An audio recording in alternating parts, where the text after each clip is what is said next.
We saw the sign. Let's discover the wonder in London. Let's see life, the London Aquarium.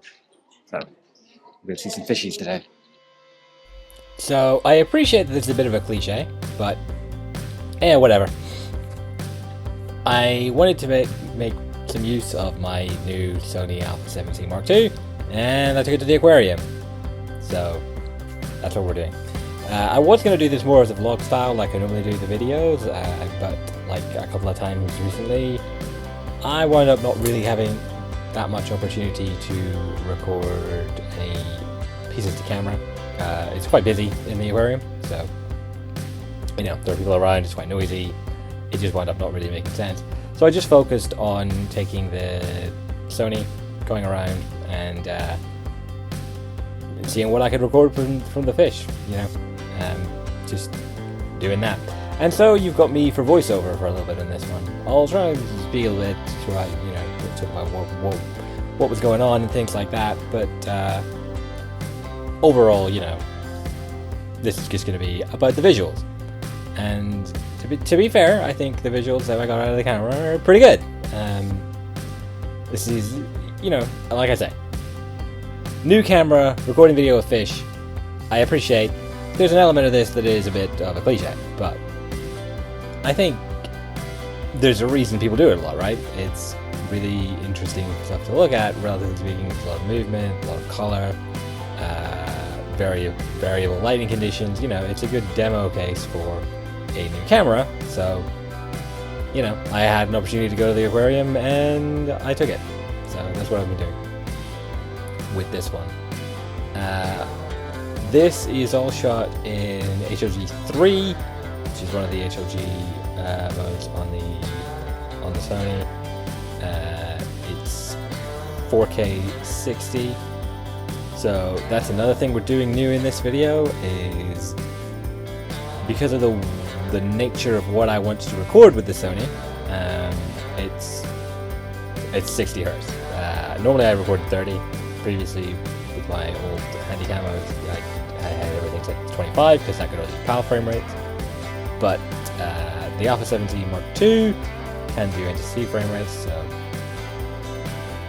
like when I switched to using just my phone and the DJI, I switched to 30. I can stay on NTSC frame rates, but the particular settings I want to use on the Sony, you can't use 30, you can only use 60. And I just sort of thought, I still get enough on the SD card that I've got in there, so I'll stick with 60. And if we're at a 30 timeline, it'll scale down. But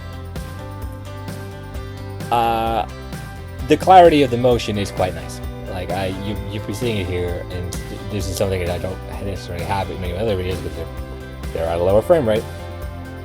I'm quite pleased with the clarity of the image I'm getting. So I decided I will probably move to 60 frames per second in the future.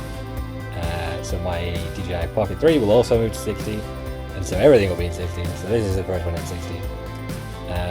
This has all been taken straight out of the camera, but it's been graded, and higher frame rate this one. So that DJI bit at the front started at 30 frames per second, and the rest of this is 60. That other thing I'm saying right there, the grading, there's another thing that's new on this video. I've now starting to move to Final Cut Pro. Previously I was finishing everything in LumaFusion. I've been having a bunch of problems with that in the past sort of 6 months, where the editing and stuff is fine, but when I go to do exports, I'm getting a lot of render failures and errors and all sorts of nonsense.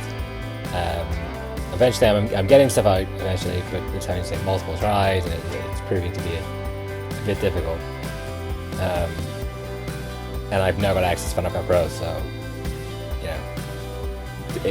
they're both good, but I think Final Cut Pro is the way to go. And also it's got much easier, smoother grading and stuff that has made taking this footage straight out of the camera and making it presentable while still being in HDR super easy. So that's what we're going with from now on, I think.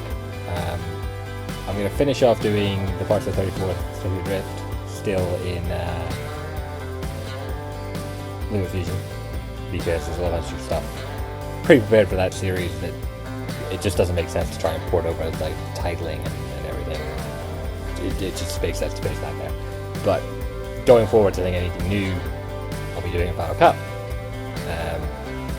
So my whole pipeline's changing. I'm going to need to redo a bunch of stuff. You can see slightly new titling in this. This is all just quickly thrown together, first principle stuff. But as time goes on, we'll keep going with that. But yeah, I think the video coming out of the α7C is, I mean, it looks really nice. Some of this stuff, like straight out of the camera in HLG, is a little bit flat, but you know, we expect that. It's hybrid low camera. It's always gonna be a little bit flat. But there were a few shots in here where I, straight out of the camera, I thought that looks really nice, and then I did some grading on it, and it was like, oh, wow, it looks even better. So, yeah, the clarity of the image is fantastic. I think you get a lot of the benefit of those longer optics that you just didn't get on the iPhone or on the DJI certainly. Big sensor captures so much detail, but the only trouble spot I've had so far is that the stabilisation on the Sony isn't as smooth as I would like necessarily, because I'm only using the in-body image stabilisation at the moment. I don't have an optical stabilised lens on the camera, so it can be a little bit herky-jerky. But this is another point in favour of Final Cut Pro. The stabilization in there, the software stabilization, is very good and very fast and smooth and looks great. There is software stabilization in LumaFusion as well, which I was using a little bit, and it does work. But I'm actually happier with the results I'm getting out of Final Cut Pro, so that's good. And one of the reasons I'm more comfortable doing post stabilization is just that the optical resolution I'm getting out of this footage is tremendous. You can see. Hopefully it's coming across to you in whatever format you're watching this on, but there's a lot of very sharp, rich detail coming through in these. So I'm very happy with the Sony at the moment. We'll keep finding new opportunities to use it as I go on, my theme park stuff. But yeah, that's a sort of quick rundown of what's going on here in terms of this was really a video trip, right? I did a couple of other video trips, the Chessington and to Legoland, which were primarily about new camera, let's test it out. This was another one of those. So these three things all shortly after I got it, just to get a grip on it. So yeah, this is really a trip about me using my camera, because I like my camera and I want opportunities to use it, and you get some really nice footage out of it like this. So that's the camera stuff, that's the editing stuff, that's my video stuff. Some of the thoughts on the London Aquarium, SEA LIFE London Aquarium, give it its full title. It's pretty good. They have a lot of varieties of fish in the tanks here, all kinds, all shapes and sizes, very colourful. They're arranged into some interesting biomes and sort of tank environments and things like that. They have a lot of sharks. We're going to see tons of sharks later, and you keep coming across them. It's wild. I'll be honest with you, I like looking at fish, go to aquariums and stuff like this, but I could not tell you what most of these fish are. There is information available inside, telling you what's in there. But of course, these are big tanks, and there's lots of fish in them, in some of them, and good luck necessarily being able to match the one that you see to the one on the plinth or whatever that you're reading about. That's kind of the case at every aquarium, right? That's always going to be a thing. But it's fun to look at fish. That's the whole point of this, right? Look at this guy. Wow.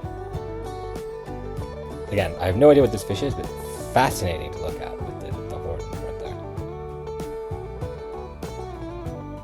And now we're getting into some of these sharks.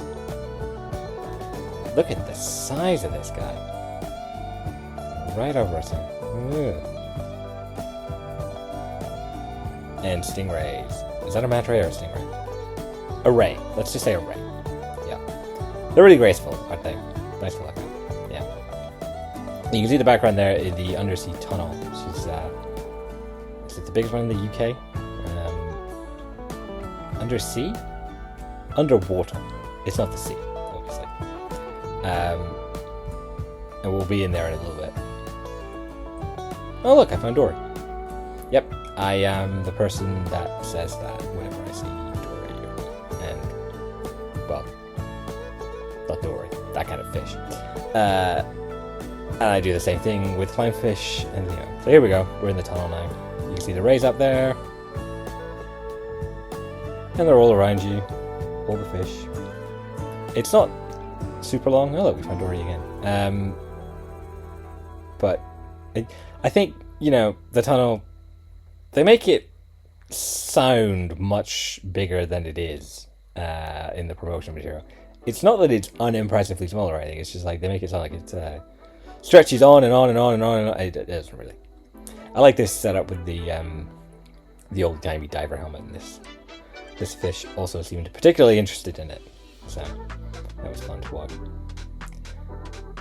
And yeah, more sharks. This is the big shark tank. So there are sharks in some of the other tanks, but then there's this one, and you just got a whole mess of sharks of various sizes all up in here. And a few fish, but lots of sharks.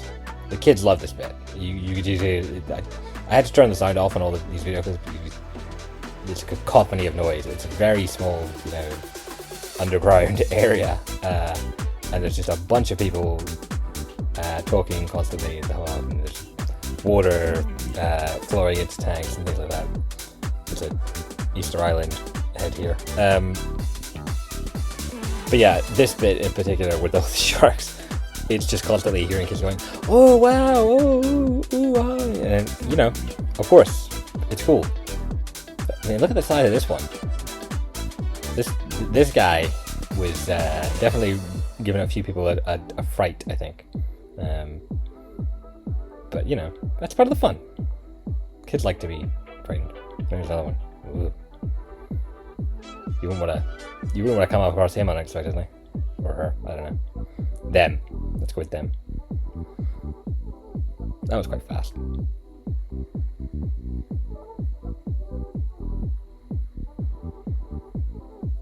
Somewhere in here, there is like the strangest looking shark I've ever seen. These giants hovering around menacingly in the background.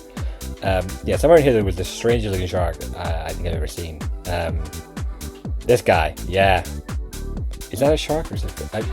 It's so big. It's a shark, I think, but I don't know what kind it is. But these sort of hammerheads were weird looking. Look at that guy. People did not like him coming just rolling past. Like the kids would just be like, "Ugh, what's that?" And yeah, I mean, pretty wild looking dude. Pretty wild looking dude.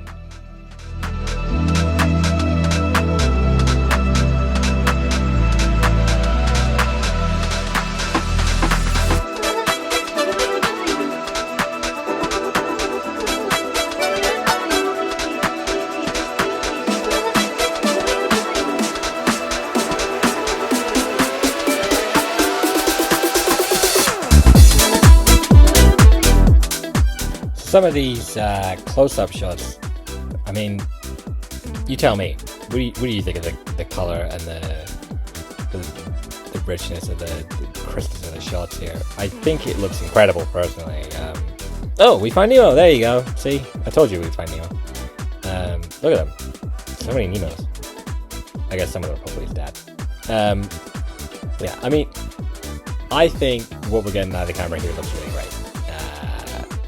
I don't know how well it comes across once it's gone through YouTube. You know, there's some transcodes involved there, but I like to think it'll probably come through pretty well, that we've got pretty nice clarity of image here and some really good color. Hopefully YouTube is processing the HDR correctly. Speaking of which, if you're seeing any videos that I'm putting out that are marked as HDR on the thumbnail or whatever, and then you're not getting HDR when you're playing the back, That is a YouTube problem. I am still uploading them all the same, just as HDR. They are being detected in the back end as HDR, I can tell from the editor. But for some reason, this is not just me, there's a sort of widespread problem going on YouTube right now, where HDR video is being detected, and then just randomly a bunch of videos, just for seemingly ever, will just not process the HDR transcripts. There was a little bit of a workaround some of us had for a while, where people were using the editor and trimming a little bit off, and then it would trigger a reprocess, and that would get the HDR versions to transcode. But people seem to think that has now also stopped working. I'm gonna try some of mine, but yeah, I don't know why YouTube is being so difficult about this. They've been supporting HDR. Oh look, there's our weirdo again. Look at it, with the giant eyes. Look at that thing. It's crazy. Yeah, but it's very frustrating because, you know, I go through the trouble of shooting all my stuff in HDR, and then I'm editing in HDR, mastering in HDR. And as somebody who's in this for the love of the video, it's very frustrating that I've got all this high quality stuff going up and it can't be viewed properly. But unfortunately, it's basically impossible to get to speak to anyone at YouTube, even people who are... You have to be a certain size of creator to even get some kind of support contact, and even people who are saying, you know, they're speaking to YouTube support about this and just getting absolutely nowhere. So they don't even seem to understand half the time. Some of the support people will be like, "Oh, you mean HD?" I'm like, "No, not HD, HDR. It's a completely different thing." The videos are from 4K for crying out loud, but yeah. It's annoying, but I can see, like I say, that their HDR has to be detected on the back end, so at least I don't think I need to re-upload anything. But whether or not we can ever get any of this stuff to process properly, who knows? Who knows if it'll be fixed? That's the joys of Google. That's the joys of Google.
Here's a happy little tabby.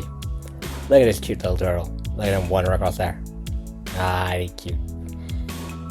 We love a turtle. We love a turtle. Oh, hello. Let's take a look at this.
if you know anything about me, it won't surprise you to learn that all I can think of when I look at this guy is General Sherman from The Simpsons, who is the catfish that Homer tries to go and catch when he's on a sort of couples counselling retreat with Marge.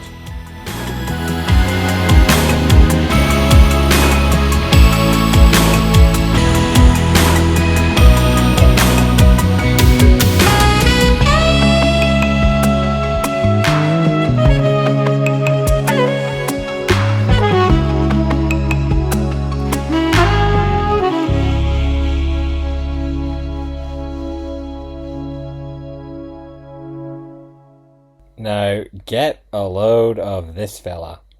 Wow. Is that ever a face for radio? I don't know what fish this is, but he's a weird looking dude. This is a chunky fella. Wow. Big eyes. Yeah, so I think it's something else that was really impressing me about the A7C Mark II is the continuous autofocus. You've probably seen it in a couple of these shots where it's just like the way it quickly pulls back and forth. It helps the fast autofocus, I guess, on the lens I was using as well, which is the kit lens. Really stellar stuff. Like, you're looking at one fish, another fish comes across, it autofocuses on the closer one, and then as soon as it's gone, it goes back to the further away one. Like that. See? It's that fish was a little bit bigger than the kind of thing I'm talking about, but, you know, oh, graceful little ray. Well, a large ray, that's the case maybe. But you can see the depths of this tank as well. Like, there's a lot going on in here. Schools of fish just swimming around. And then Crush showed up. How cool was that? Just sweeps gracefully past. Yeah, remarkable to see. What number of times that turtle just swept in across me. We found Dory again, as you can see. There she goes. Just keeps swimming. Just keeps swimming.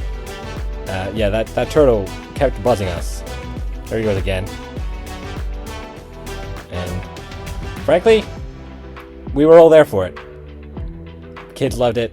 I loved it. Look at this guy. He's in charge. Look at that. That's a boss's face right there. He's in charge of this whole place. Let's be honest. Then straight back to Dory. Yeah. Like I said, I'm still the person that calls that. Oh, look, there he is again. I forgot there was a third one. I forgot there was another one. He just went back and forth and back and forth. He wanted attention. But yeah, you can see there the way it quickly autofocuses on the turtle, and then we're back to being able to focus on the fish further away. Really impressed. Really liking the A7C Mark II so far. Oh gosh, there's a fourth time. I genuinely had forgotten. I rewatched this footage recently, and as I've been editing, and I keep. Yeah, wow. He's going off that way this time, so I don't think he's gonna buzz us again. But he was going around quite a bit, and he's enormous. There's an enormous sea turtle right there. And then just a little bit graceful. Yeah. See here, the way this comes in on this one, and you can see the detail on those scales. Oh, yeah. I'm looking forward to getting the A7C Mark II out into the parks and stuff again. Because, there you go. Just got to come for attention again. Just instantly the clarity on the scales there. Yeah, out into the parks, which is, primarily what it's for. Especially as I've gotten, from just the first few times of using it, getting to grips with how to get what I want out of it. Got some trips coming up. There's it's the Legoland 30th anniversary season coming up, so I'll be out for the start of that season, and there's an event coming up where they're giving out the original map, basically, so I want to get that. It's a great souvenir. So back a couple of times at Legoland for that, so we'll have plenty of opportunity to get some footage. I'm looking forward to shooting Minifigure Speedway with this. Oh, roller coasters with this. I'm so excited. And also Thorpe Park for the opening of the season. So, bunch of stuff coming up. More A7C Mark II fun. But in the meantime, this is just basically me getting some test footage of the fishes at SEA LIFE London Aquarium. So, if you want to see more theme park action, subscribe, hit like if you enjoy the video, and if you have any comments on what you think of the image quality or so forth, or questions about the camera or SEA LIFE London Aquarium, drop them down below, and I hope to see you soon in another video.